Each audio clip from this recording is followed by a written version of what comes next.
Hello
friends, welcome to my class.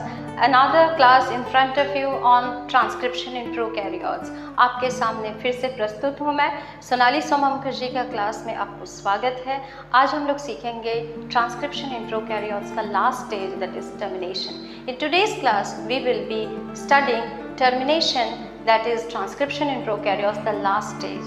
उम्मीद है कि आप मेरे प्रीवियस वीडियो को ज़रूर देखे होंगे. अगर नहीं देखे होंगे तो प्लीज़ थोड़ा पीछे जाइए और देख लीजिए वीडियोस, क्योंकि ये स्टडी करने से पहले कि termination process in prokaryotes transcription में कैसा होता है, इससे पहले ये बहुत इंपॉर्टेंट है कि आप पहले का जो स्टेप्स हैं दैट इज़ इनिशिएशन और एंड इलोंगेशन, इसको अच्छी तरह से पढ़ लें, क्योंकि इसी के बेसिस पे, इसी के आधार पे होगा आपका next step.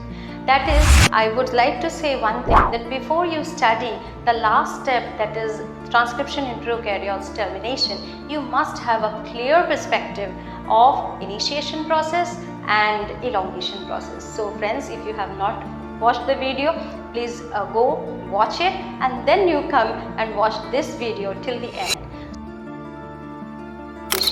What we have learned is that RNA is synthesized by RNA polymerase using DNA as a template.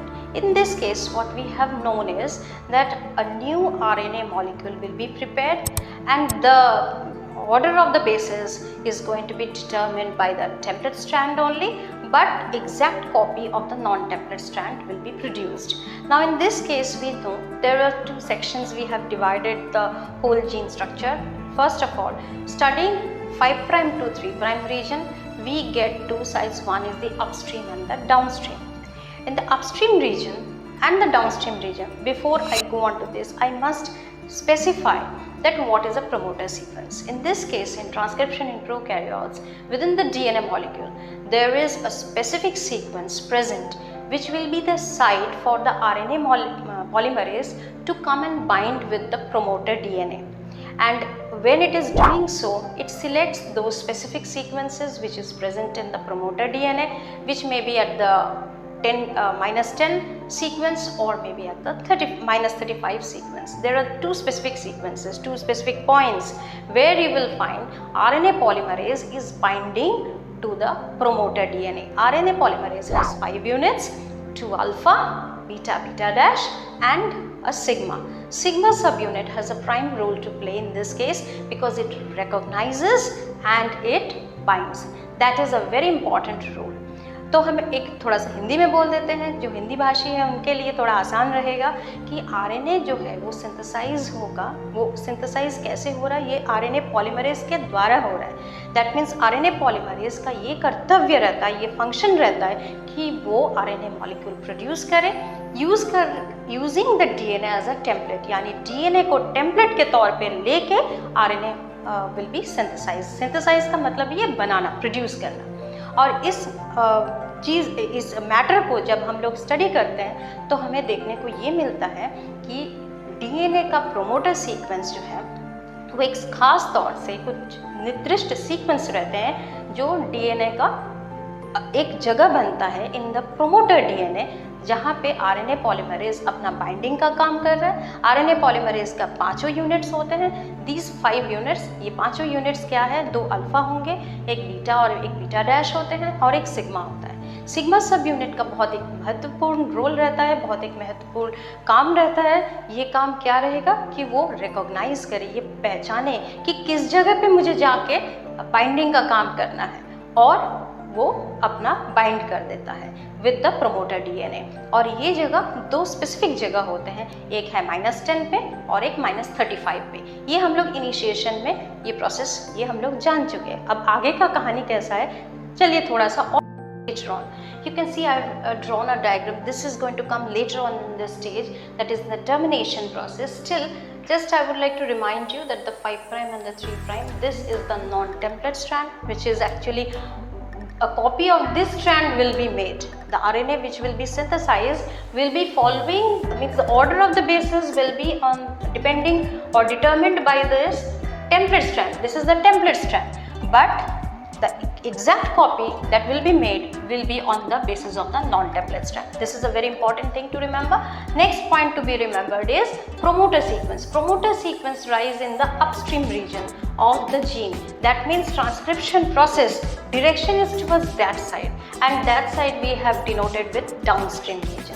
चलिए थोड़ा सा हिंदी में बोल देते हैं, हिंदी भाषी है कि नॉन टेम्पलेट स्ट्रैंड हमारा ये 5' से 3' जो स्ट्रैंड है, जो आरएनए सिंथेसाइज्ड होगा वो एग्जैक्ट कॉपी बनेगा इस नॉन टेम्पलेट स्ट्रैंड का।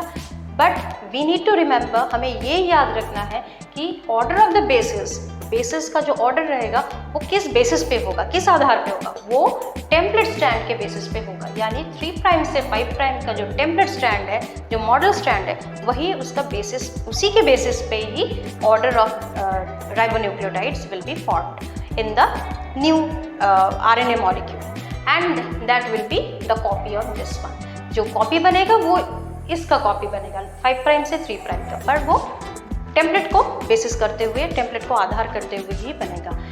तो ये है हमारा पहला पॉइंट जो हमें याद रखना है। प्रोमोटर सीक्वेंस रहेगा हमारा अपस्ट्रीम रीजन में, यानी डाउनस्ट्रीम रीजन वो रीजन होगा जहाँ पे ट्रांसक्रिप्शन का प्रोसेस चल रहा है, that is direction of transcription आपका डाउनस्ट्रीम रीजन वो है। एंड अपस्ट्रीम रीजन ठीक उसके ऑपोजिट साइड जो है, जहाँ पे आपको प्रोमोटर का सीक्वेंस मिलेगा।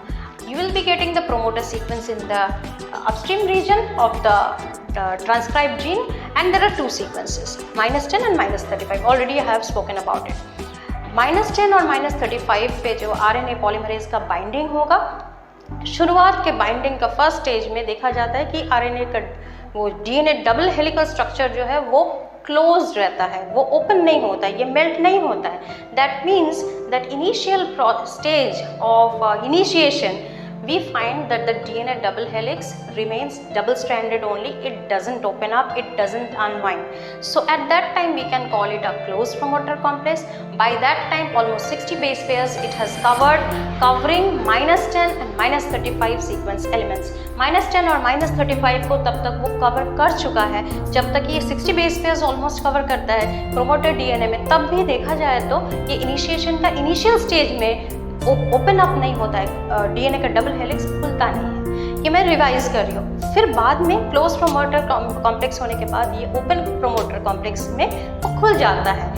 -10 के सीक्वेंस पे यहाँ -10 का सीक्वेंस रहेगा जहाँ पे आपको दिखाई देगा कि डीएनए डबल हेलिक्स खुलता है, ओपन प्रोमोटर कॉम्प्लेक्स बन जाता है। आरएनए पॉलीमरेज का जो ये सिग्मा सब यूनिट है वो डिसोसिएट हो जाता है, and the first two ribonucleotides will be formed. So later stage when it is open promoter complex, then so at the initial stage we have seen that open promoter complex, that does mean the DNA double helix unwinds at -10 sequence.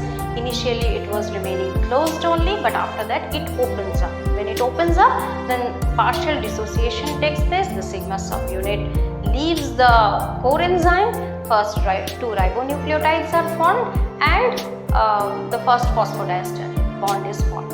सबसे पहले जो हम लोग देखे थे, पहले close promoter complex था, उसके बाद ओपन प्रोमोटर कॉम्प्लेक्स जब हुआ तब वो डीएनए डबल हेलिक्स जो है, डबल स्ट्रैंडेड नेचर जो इसका है वो खुला, थोड़ा सा खुल गया -10 सीक्वेंस पे।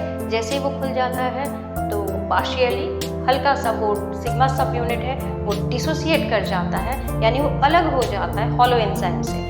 तो बाकी का एंजाइम क्या बचता है आपके पास, कोर एंजाइम बचेगा, एंड ये सब होता है किस सीक्वेंस पे, -10 के सीक्वेंस पे। जब ये ओपन प्रोमोटर कॉम्प्लेक्स होता है, सबसे पहला 2 राइबोन्यूक्लियोटाइड्स फॉर्म हो रहा है and the first phosphodiester bond भी तैयार हो रहा है। अब चलिए देखते हैं आगे का कहानी क्या है।